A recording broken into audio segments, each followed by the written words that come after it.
technology was made to make people's lives better. That's why it was created. So I think of all these possible ways or features to do that, especially for a mom like me. It just, your time just gets more and more depleted, right? So then I guess that's how I also started thinking. It's similar to when I was launching Viber. For me, it was simple as I have at least like 20 to 30 relatives abroad that, we regularly talk to. I have friends, a lot of friends that moved abroad or lived abroad. And I'd love to chat with them and talk to them and just catch up, and it's free and send photos and all of that. Real quick before we get into the interview. One of the first exercises I run with executive teams is mapping their business portfolio to visualize the current work in progress and how it aligns to the overall business strategy.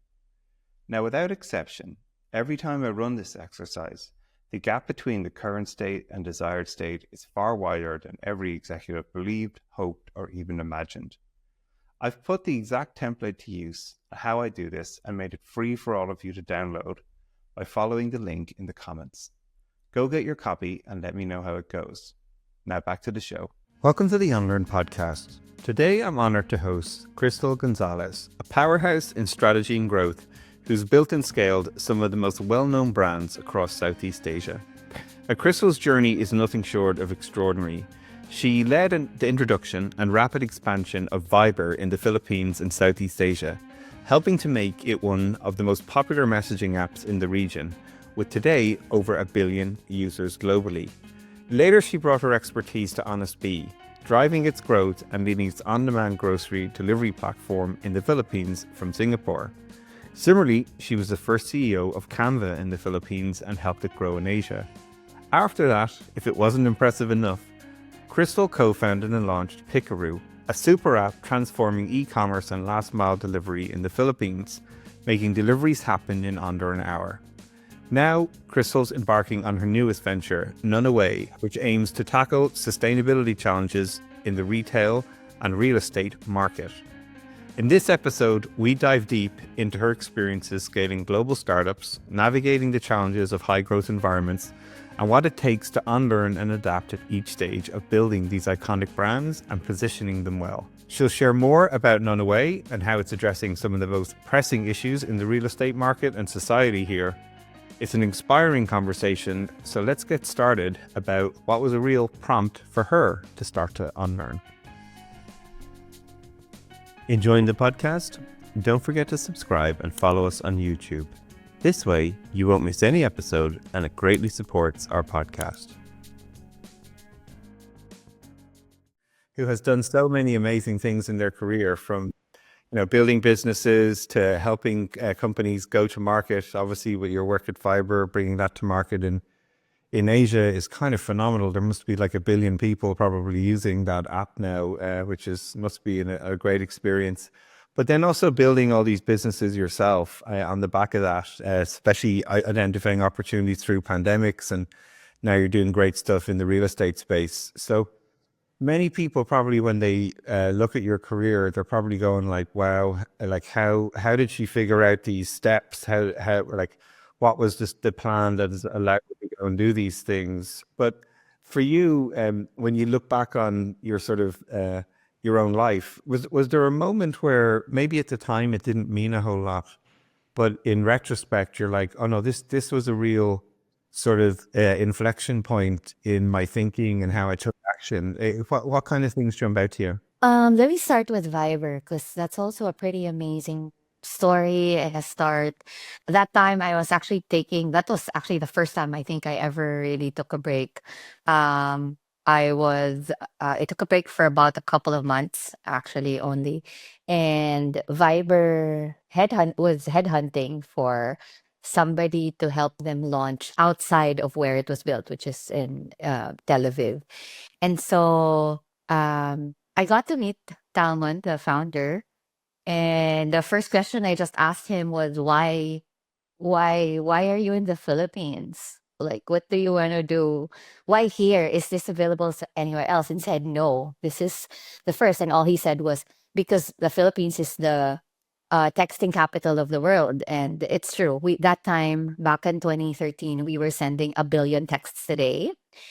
And that was his only answer. And I said, all I told him was, I'm in. I think we were finalizing already that time. I was the one of the few shortlisted.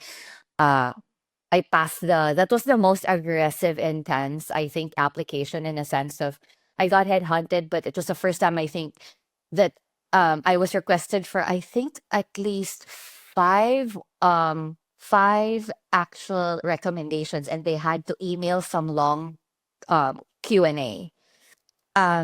So it was pretty intense in terms of like resources and recommendation that they requested. But so when we were finalizing and I met him and I met them, um, I also asked, wow, how did you come up with this? Like, how did you invent Viber? I said, because my whole family, all my friends would love something like this. And he told me that it started from, I think he had a girlfriend that time that was abroad, and it was so expensive to call each other that time. And one board day, I think he was home, and then he barely even had internet. He had to borrow the next internet signal nearby, like from a restaurant or coffee shop, and he stayed put in wherever that signal was. But basically, that's when he developed and started Viber. He wanted an app that, he could. He it didn't have to take too expensive to talk to somebody from across the globe. And so that's what I loved about it. And that's how I thought, like, personally, when I think of these things, if like, it's something I just want to promote for my family and friends for my own benefit. Cause I have a lot of family, in the US and some in Canada. And I just thought this is amazing and everybody would want to use it. So that's how Viber started. And I fell in love with it immediately. And then, yeah, as for the others, it's really honestly more like on a personal pain point that where, for example, it like Viber, it was just so expensive to call each other from different parts of the world. But even the next platforms or apps that I launched, the moment I'll hear about it or what it does, like the grocery app I first launched, honestly, it was just mind blowing for me as a mom that what do you mean? Like somebody can do the groceries for me. I don't need to get out of the house and go through traffic here in the Philippines and find parking, which again is like an hour to find parking and line up. So it was just mind blowing. So that's how it all starts. I just fall in love with the actual service. So yeah. Well, first of all, I love asking people about this, right? Like so many people have business ideas. They dream them up, they experience them from various different angles, right? It's a pain point, it's something that they've interest in. But the way you're describing it, for me, that's kind of very interesting. Is like it's like you're visualizing yourself like in the problem, and then how it's going to change your own life, which is, a very, very sort of unique view to start building products from. So whether it's introducing something like Viver into the Philippines Mhm. and all Southeast Asia, and like billions of people now use this application, which is just amazing. But then also, as you're describing this idea of the food delivery service that you built, it comes from a very personal place. It's like even Mm. just listening to you talk about it, your care for it, your empathy for it. So tell us a little bit more about how you nurtured that in yourself, because Oh, okay. many people are sort of would be thinking like, oh, I want to build this business, and sometimes they come at it for very different reasons. They're thinking, oh, it's going to make me wealthy, or that's a big problem that needs to be solved. But you're really talking about this personal connection, if you will, Yeah. to the problem, and then seeing this sort of visualization, if you will, of a vision of how it will make people's lives better. So, talk a little bit more about that. Okay, so interesting fact. I promise you this is connected to my answer. So my dad and actually my sister now, my younger sister, they're both psychiatrists. So I Oh, yeah. guess we come from a family of liking listening to people's problems. Yeah. So I love listening to people's problems. And I find myself just, sometimes meeting somebody and then like them sharing their personal problems or just life problems or just, hassles and all these things, right? So I think since I grew up with that, being surrounded with that kind of, I guess I would say, home culture, right? Exactly, because my dad is an actual psychiatrist. So I grew up with this. To me, it's normal to listen to people's problems, right? But I guess that's where I come from. And it goes the other way in the sense of when I decide on what company to join, if I had, like, let's say, 10 different options, I'll very likely still choose the one that's unheard of, but I know it actually solves a lot of people's problems. Like for me, if the more people that has the same problem, I'm so attracted and drawn to that excites me. So what happened with the grocery app that I co-founded, before I co-founded my own, which is called Pickaroo, during the pandemic, I decided to join this a Singapore company called Honestbee that already existed for I think a year and was in different parts of Asia. I think, second to the last was the Philippines when I joined in that launch. It was just to me pitched as a grocery and food app. Actually, that was it. So I was amazed that time when they were headhunting me as well. Like I think I was 7 or 8 months pregnant. I was about to pop. So the moment they Yeah, called yeah. me and explained to me in like seconds, I was like, yes, I'm in. I want this for myself. You know, this is an app that I would use for the next, when I give birth for the next probably 2 years until my second baby that time would be a toddler. So that's how I think, right? Like I'm just excited that something like that already existed, and I was just eager for the whole country and all moms here in my country or Asia for that matter, if I'm the Southeast Asian head, to know about it. Like to me, I just love it so much. Like more people should know about this if it already exists. For Picaro, what happened with Honestbee was that the Singapore entity basically folded. It turns out it was just the Philippines that, where it did really well. I guess also because of the traffic here and Yeah, yeah, just the absolutely. Yeah. pain points, the hassle that you go through, even on basic things like having to run to a grocery store. It's more needed in the Philippines compared to somewhere like, let's say, Japan or Singapore, where everything's pretty much like 15 minutes away. So it worked so well here. But that wasn't enough to sustain the whole company, which was founded in Singapore. So when that closed, there was that emptiness that I felt in my life. And there were, I think we had a million, mostly moms, that were avid users.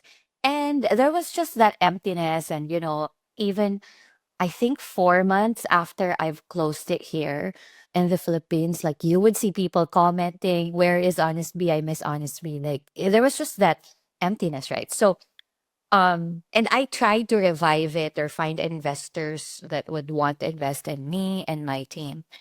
And I came across one that was willing to and also had like a similar vision because they owned the mall and all of this. So again, selfishly thinking, and while I was in Honesty, there were so many things I wanted to add as a mom, like baby stuff, stuff. Why do I have to run to the mall to buy this hardware thing?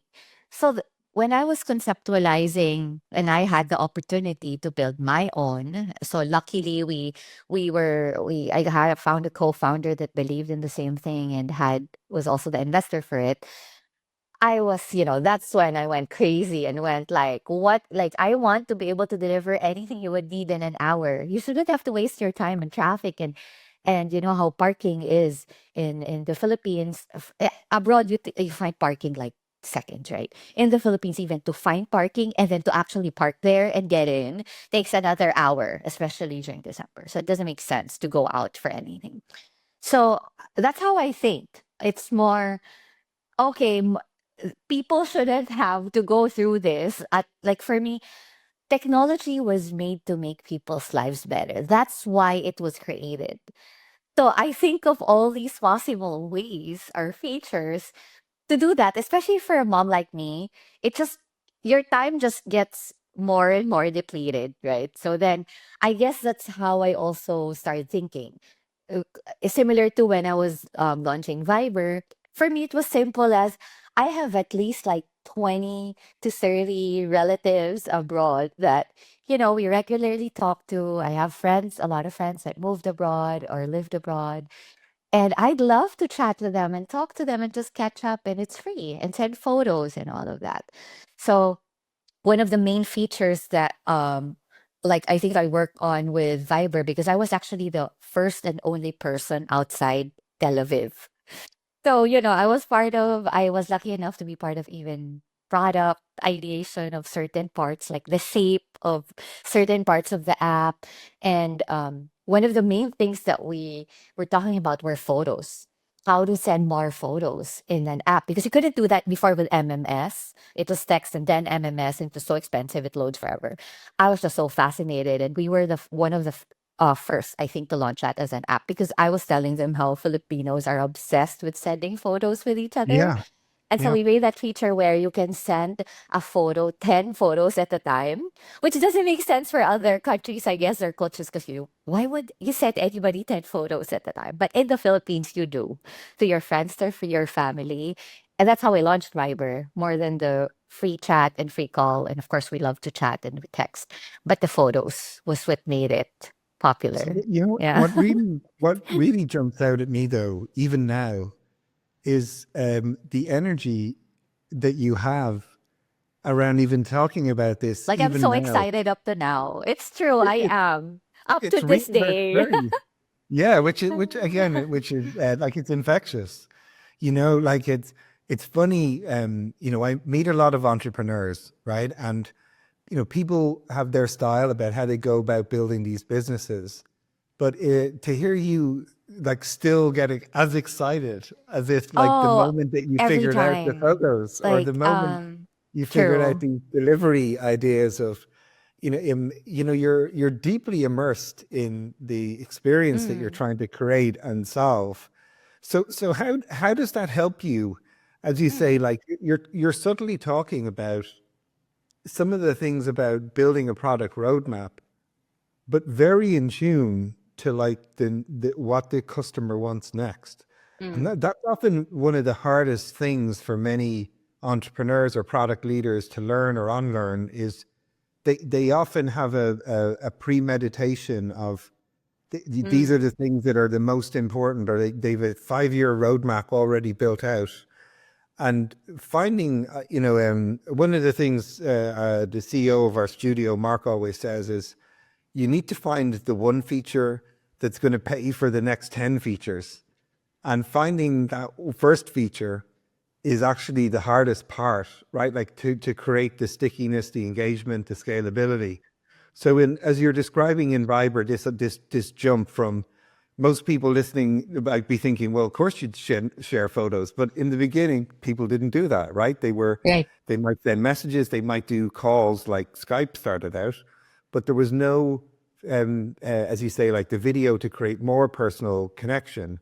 Right. Uh, Same when when you're building a pickaroo, right? Like you saw these comments. Like I can imagine you already just listening to you talk about this. I can imagine you being online, sort of like, oh my god, they're like this is more of the people I need to help.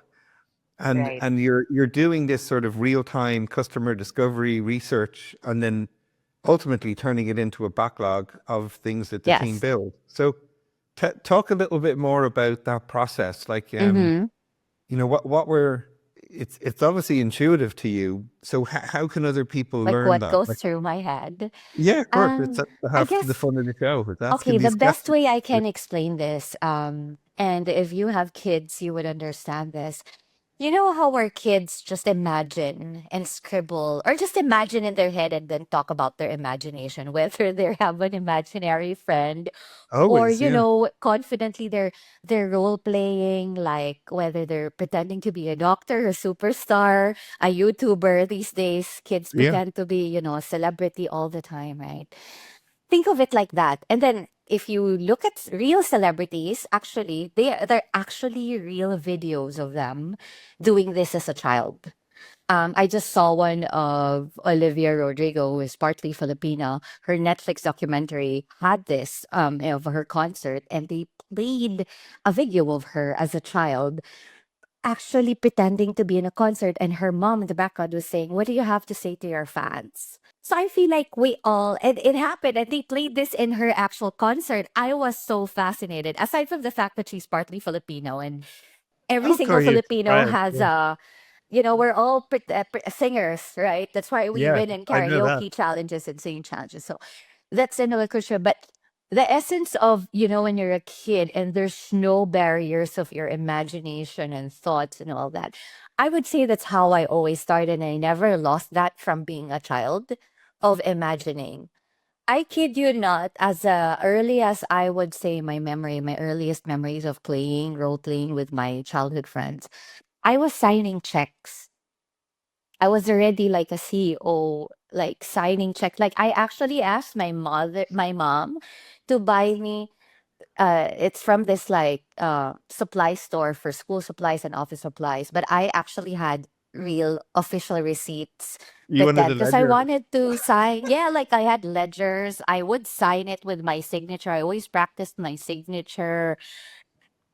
And even as a kid, I was just sure I was gonna be, I don't know, some form of manager of sorts.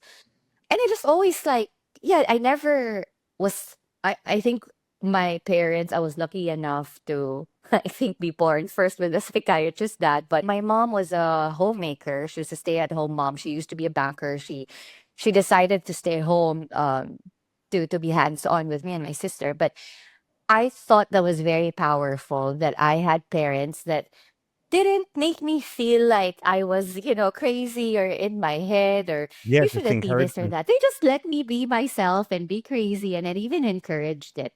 So I think that's how everything started. It starts with your imagination, right? Or you see something and you think, oh, it would be great if this and that, just like kids would do it. Like, don't you think we should have decorations on our wall? And then I let my kids do it. It's similar to that, right? When you allow Yeah. yourself to just imagine and think and not have any boundaries on how you should think about things, then that's how you create.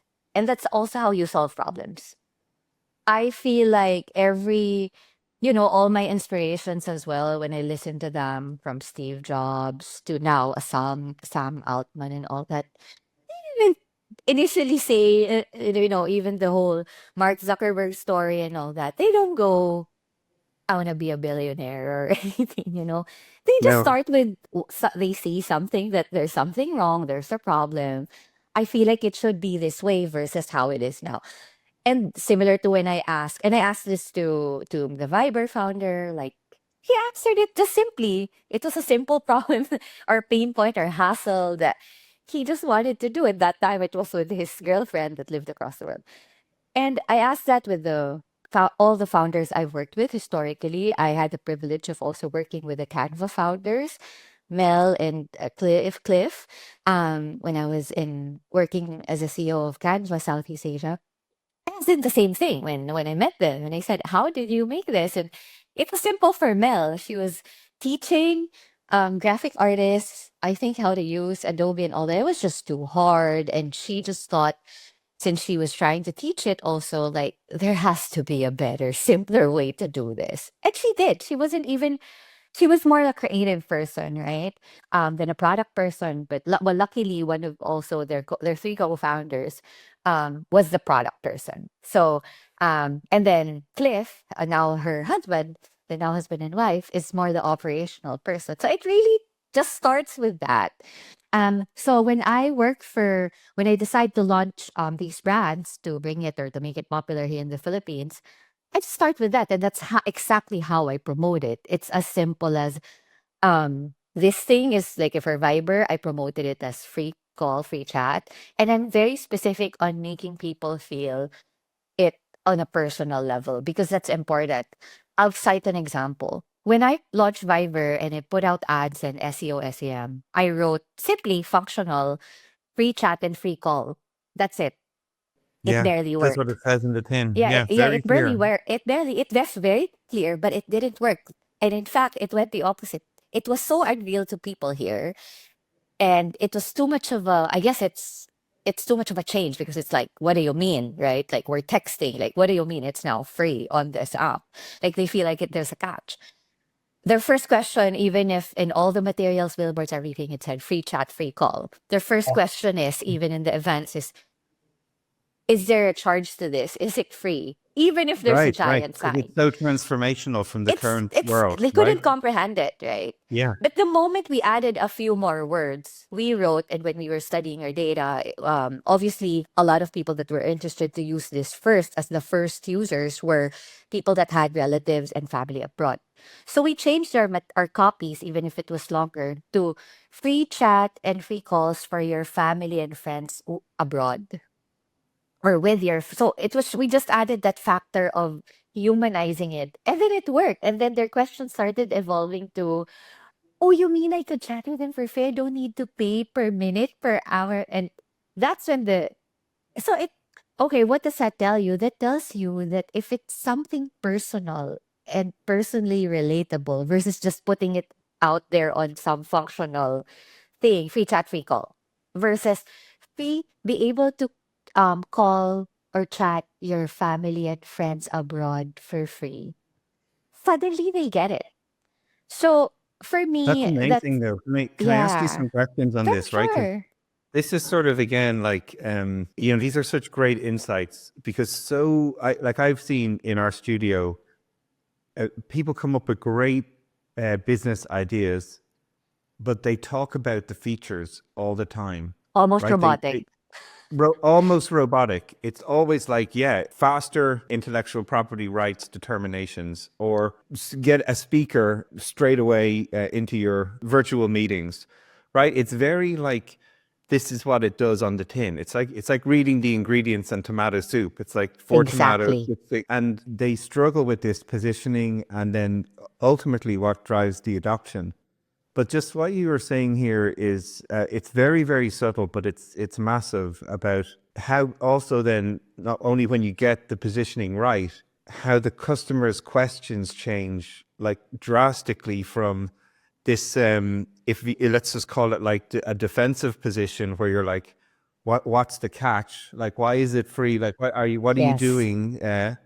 Versus, oh wow, Like it makes it too impossible and unreal when you lay it out like just a feature or just a functionality, even if it's an amazing functionality. It's similar to, I guess, like AI, this is right? Like exactly what I'm people thinking are right like, now. Yeah, 'cause what do you mean AI?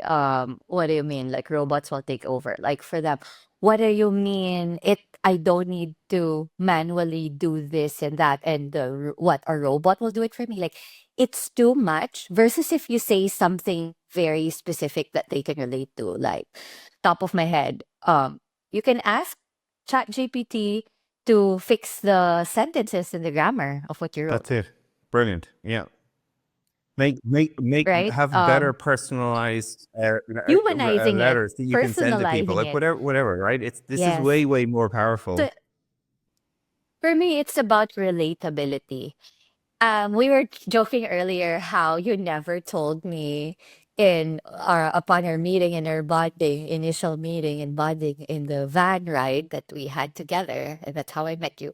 You never told me that you're a best-selling book author and all that. I know about your family. We talked about our kids together and how you got here and everything, but you missed out that part. And see, there's a human aspect to that also. If you, I met you, and when we met each other, the first thing you tell me is, yeah, hi, I'm Barry, and I'm a best-selling book Here's my author. features.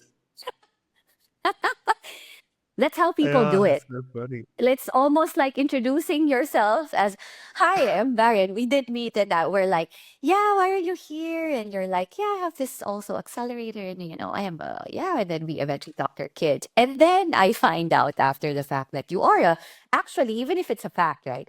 In the same way, I could have introduced myself as, I don't know, I'm this tech geek that's so geeky. I just love launching these unheard of brands and I try to make it popular. Mm, Right? It doesn't make it, first of all, appealing, second of all, interesting, and last is it doesn't make you relatable. yeah. So it's also how you introduce yourself, right? It's like when you introduce anything, a brand, a product, a feature, it's like introducing yourself. You can't introduce yourself like that. Um, it's not It's a great natural. insight, though. People are drawn to relatability. That's how people relate to you, right? And this is how brands become brands. I mean, it's a technicality that people say branding and all of this, but that's what branding is about. That's why there's all these like, books that talk about Nike doesn't sell shoes. They sell possibilities. Like nothing is impossible. That's their premise. People say that Apple does not just say, and I think Steve Jobs said it himself, we don't just sell gadgets and technology, we sell creativity. We empower you and give you the tools to think big and be creative. And that's how branding works, right? So because in short, what they're saying is, and all these big brands have done the same, this is our strategy and how we promote ourselves to be relatable. Instead of just saying, yeah, this has the fastest processors and this has a beautiful, we're producing this laptop where you can produce and have beautiful fonts like the competitor. That's how Apple could have presented Yes, themselves, right? We have better fonts than Microsoft.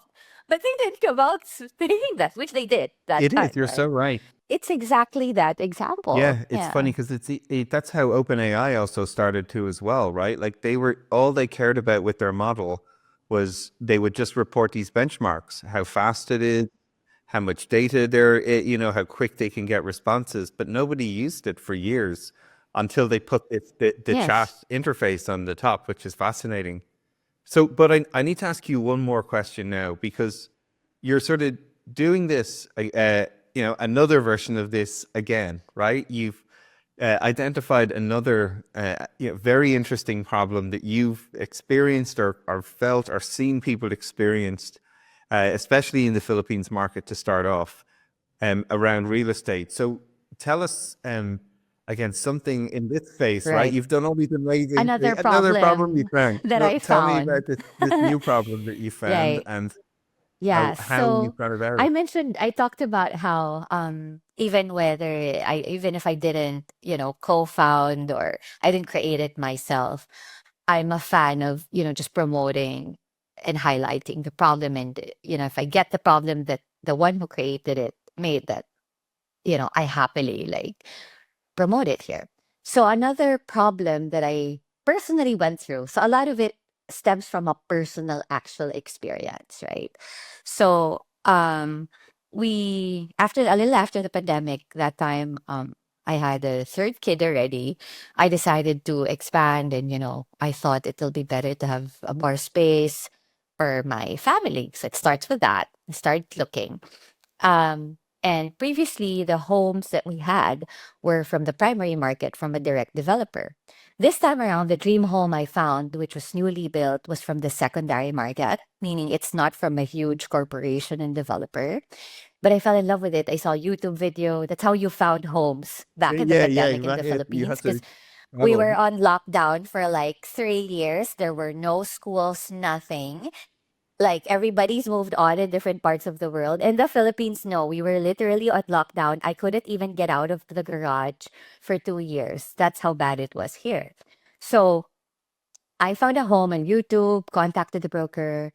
When it was a little bit safe, not scary, we found the guts to leave our home, get in the car, and actually visit this property. It was a nice story in the beginning. Fell in love with the home, was ready to make a down payment and everything. And then that's when the uneasiness happened. It was so different from my experience with the developer because with the developer, everybody you work with or talk to is from an actual corporation. They have their own agents, you don't have to worry if you're talking to an official, legitimate person. In the secondary market, and that's my experience when I found this home, which I actually found on YouTube, it was also represented by a broker because the owner of the YouTube channel is a broker himself. As to knowing if that person is licensed or not, I didn't know. I didn't know how to check. So long story short, we finally made a down payment. And how it happens in the Philippines, if you're not part of a brokerage and you're a broker, which majority of the brokers in the Philippines are freelance, meaning they're not actually part of a big brokerage. You just meet in an establishment like a coffee shop or a restaurant, a nice one. We did meet in a nice restaurant, but two brokers represented by the buyers and the seller. And then so pretty much there's me, the seller, meaning the one who built the property or the one who owns it. And then there's two brokers. And we were there in a coffee shop. We signed the papers, the offer, and when we exchanged checks, I gave them our check or down payment basically, and then we moved on. And I moved to my husband, looked at my husband a little after everybody left. I had like a sudden shock and Yeah. fear because it suddenly felt like, okay, I've seen this in the movies. It's a little nicer because it's a restaurant, but I feel like this just felt like a drug deal that could go Yeah. wrong anytime. But from Narcos movies and all that, at least with a drug deal, you have the goods, right? With There's you an after you exchange of make the you write payment. check and something more comes back. Yeah. Exactly. Yeah. And I just had this sudden anxiety and feeling that, and I told my husband, and he's actually a lawyer also. I said, this is it. That's it. Nothing like, and that's so different from my experience when we bought our first home, which was from a developer. Also because it was, yeah, pretty much built already and everything. This was also built, but the feeling and the process was different. Almost like there were actually more professional parts that happened that assured you this one didn't. Literally everybody left the coffee shop and I had anxiety and I started checking the IDs that were given to us of the owner. But in my mind, in the Philippines actually, there's no assurance for these things because you can produce fake Yeah. anything, fake passport, fake license in like an hour. So I suddenly had this anxiety and I was like, what's gonna happen now? And true enough, I didn't hear from anybody for like about a month. There was no movement. There were no keys, obviously, because the processing was just starting basically. In the Philippines, give or take, it takes around, I think, 2 to 6 months from the actual time of Yeah. down The payment property or to close. payment to the actual keys Yeah. Same in the turnover. UK. Yeah. And in Europe. So And on. I think right. So I think because I was watching also too much Selling Sunset from Netflix. I had this Selling Sunset imagination and it was more a Narcos deal that's about to go wrong and you don't know what just happened. That's how I felt versus the Selling Sunset. You're an escrow and then you get a call and then congratulations, you're now gonna have your home. And then obviously they edit that and then the next thing you'll see is these people happily being given their keys. That's what I imagined. And for me, what happened was we met in a restaurant. It kind of really feels like Narcos. And then I don't hear from anybody for a month.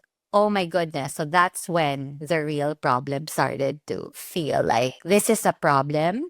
Why? And I made a joke to my husband after a month. And of course, I wasn't scammed. It wasn't a drug deal that went wrong.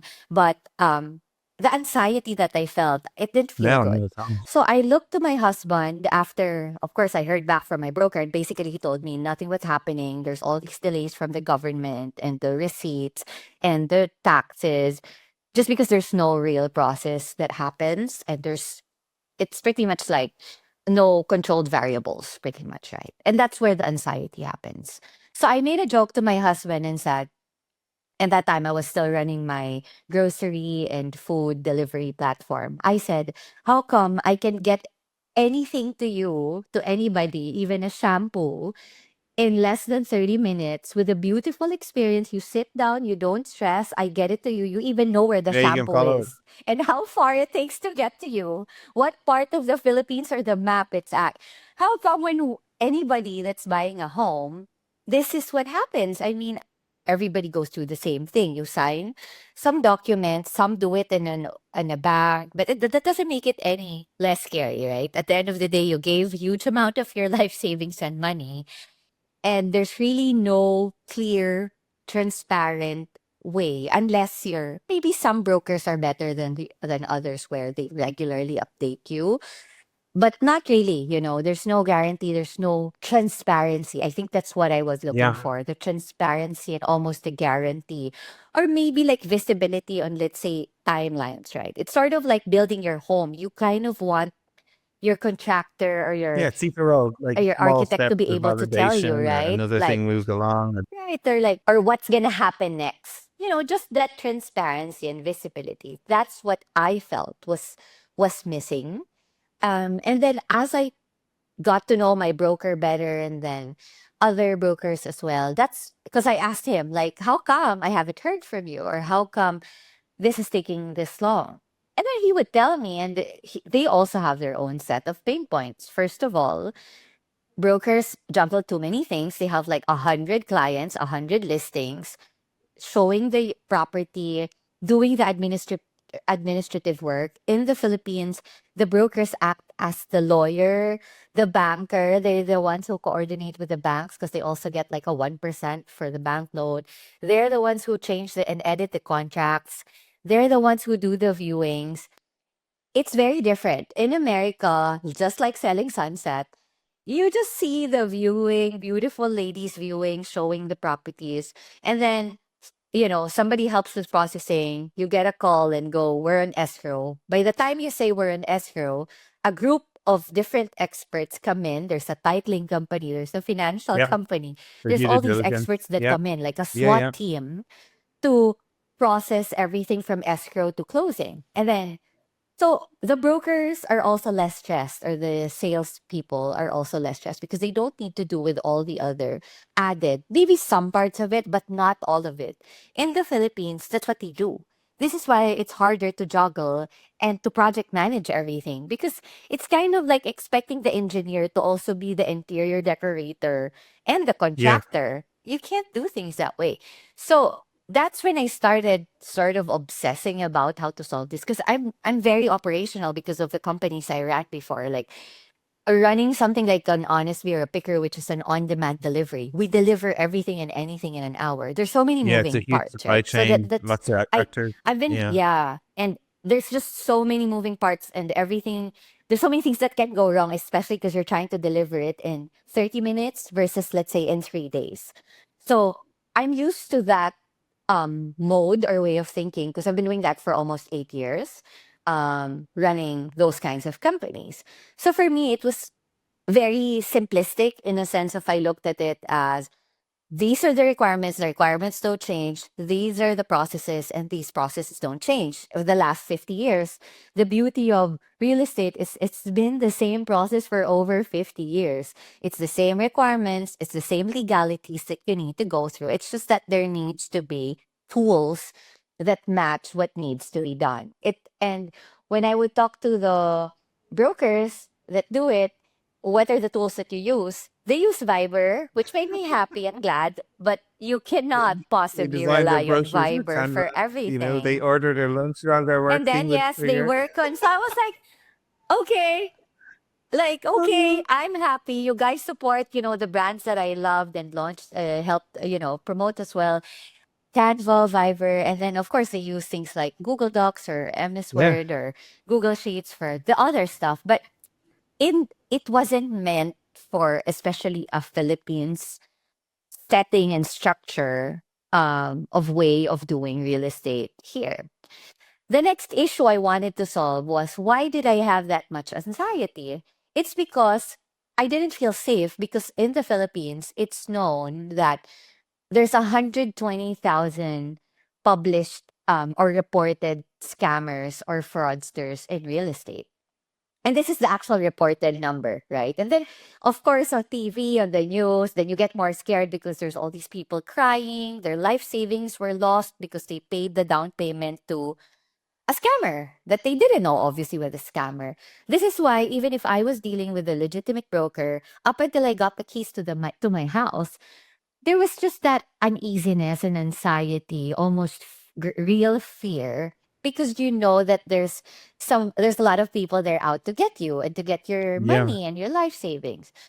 So then that's when I started like almost having that question mark of, this needs somebody needs to solve this, or how come nobody has solved this yet? Like my pain point was at this day and age of digital where you can get anything even from the United States to the Philippines and vice versa. Like we live in a globalized world and digital world of Amazon and Uber. A part of me felt like this is almost Yeah. wrong. It's almost injustice. Why is this happening? So by the time I was evolving also, I had this turning point where I was moving towards wanting to do really my own personal thing. That time I was turning 40 and I had this personal goal and I had this again very kid like. I always had these dreams and aspirations and I'm very much into writing things, scribbling things. I've been doing this since I was a kid. I would scribble, I would write even on my first day in college, I would write my dream job and the salary I wanted to have when I got out of college. Yeah, I'm just that type. So same thing. Like I had this vision of myself on how my I wanted my life to look like. Now that I had that time, I had 3 kids, and I was gonna turn 40, and I knew and I was sure that I wanted to do something of my own. I want to evolve from being a tech executive, which is great and amazing, and I'm grateful for that. And that was my dream also like 10 years back to be to live that kind of life, to climb up the Yeah. ladder. And I feel like I did, and I feel like I already had enough experience and I was over that mode and that dream. I was starting to plan for the next dream that I knew I had for myself to also have better freedom, to have better control of my time. And then a few months after I got together with a few friends that also were founders and pretty much to learn how to be a founder because I had to unlearn. I felt like I had to unlearn this time. Being a tech executive, meaning being employed and having that stability. And I was ready to take the big leap of being a techpreneur. I knew I wanted that. And being me, I wanted to solve a couple of problems. One was on the mental health space, re- also related to something I started with my dad and sister during the pandemic. We started this Talk to Dr. Lee um, because of the psychiatrist. I was thinking of Dr. Phil in America. So Dr. Frank. I was telling my Yeah. Yeah. dad, I said, I want you to be the Dr. Phil. His name's Paul. So I said, you should be the Dr. Great. Paul from a Dr. Phil, right? So, but that name was taken. So we made like Talk to Dr. Lee. Also, because I had to include my sister and she's not Paul. So it doesn't work. So we made it Talk to Dr. Lee because they're both Lee. That's our last name. That's my maiden name. So we started that. It went really well. I was thinking, okay, maybe I'll just expand this. It's doing really well and all that. And then I was talking to my co-founder that time. Um, he was teaching me how he also made his own company, and it's the most successful startup in the Philippines, the most highly valued startup. Um, and he shared to me this problem that he thought needed solving. And it was about real estate. He invested in a few properties during the pandemic so that his money's not stagnant. And his pain point and frustration was it was such a hassle to even find the right properties online. The websites available in the Philippines were not built by Filipinos, didn't understand the pain points and Yeah. problem. It was a bunch of duplicate listings, like a bunch of people just posting Yeah. listings. It was a mix of listings posted by non-brokers, non-licensed, non-verified. You don't know if you're talking to a scammer. Aside from the fact that every listing were duplicated and had I different price remember this ranges when we and were was moving represented here. by different Yeah. people. When we were moving to the Yeah. Philippines. Oh, you Yeah, went well, through we had to this. find a place to Yeah. live when we came here. And I still remember going Mm-hmm. online, and that was my inclination. I'll go online and look for a property. And yet, there was, as you said, lots of duplication, stuff that was there that was not available. And it was only really when we got here that we could have and then the experience was that we were still brought around to different places, none of which were listed on any of the sites, right? So Yeah. Exactly. And it's very different for those listening abroad. In other countries, it's very common to just have an exclusive broker. Normally, you just work with one. In the Philippines, for lack of systems and, it's more like people feel the more brokers I talk to, Yeah, the more the more, chances that they'll yeah, get sold. exactly. Yeah, a water. There's that concept, right? So it's the ecosystem is different. So then more is better. And there's also no exclusivity and things like this because there's no platform that encourages this kind of exclusivity. How you post properties here is on marketplaces basically, and Facebook Marketplace and this other marketplace that's I think done abroad that was just brought here. So it's just a bunch of listings and unverified individuals posting listings. That's that. It's not even, you can't even call it a real MLS or listing platform, right? So it doesn't save you any time. It doesn't really help you as much to be any closer to finding a property that you need to rent or Yeah. buy. It's more, it adds time for you. Plus, it's more like a way for these people to get your contact info because the process here is you like a property, you inquire, which means you have to give them your mobile and email, and that's their way in to bombard you with other spammy listings that they have. So it's not a good experience. That's what my co-founder experienced. And he had a lot of broker friends. And in the beginning, he said, I feel like this needs to be solved. And he had a name for it. I said, oh, what's the name? And he said, I even have a name for this, but I don't know what to do and how to go about it yet. Like, I have an idea. But the name that he thought of was None Away. And I said, what does that mean? And he said, because when I was talking to my broker friend, they have this term for middlemen, meaning they're not legitimate brokers. They're more just middlemen that connects listings and people. They know an owner or they know a buyer or they know of a listing. They call them one away. So he said, I think there should be a none away. Somebody who, sort of organizes this whole sort of crazy, almost cartel like drug deal feeling. Because I told him, We're gonna optimize. I, Yeah, eh, yeah. yeah. So that was the term that our conversations that we had because I shared with him my nightmare of a story that just happened 6 months prior of what I experienced of feeling like this was like a drug deal that's about to go wrong. So we super related with the problem. And I was like, he said, think about it. I mean, because he was running, obviously, he already had a big startup. He said, I think now that, you're you want to actually really be your own entrepreneur and, do your own thing. If you get the problem and, well, you've experienced it, why don't we do this together? So that's just like we were just having coffee and I was just updating him about my life plans and I was just actually genuinely gonna consult him on how he was also able to transition from working from big companies and having that stability to being his own founder and starting his own startup. And then that's how None Away, this new prop tech, happened. It was just that conversation. And that was a year ago. And now we're about to launch our app. Yeah, and it had a couple of evolution. Um, and that's where we went back to, what is the problem? What are the types of people that would benefit from this? How much people are going through this crappy experience?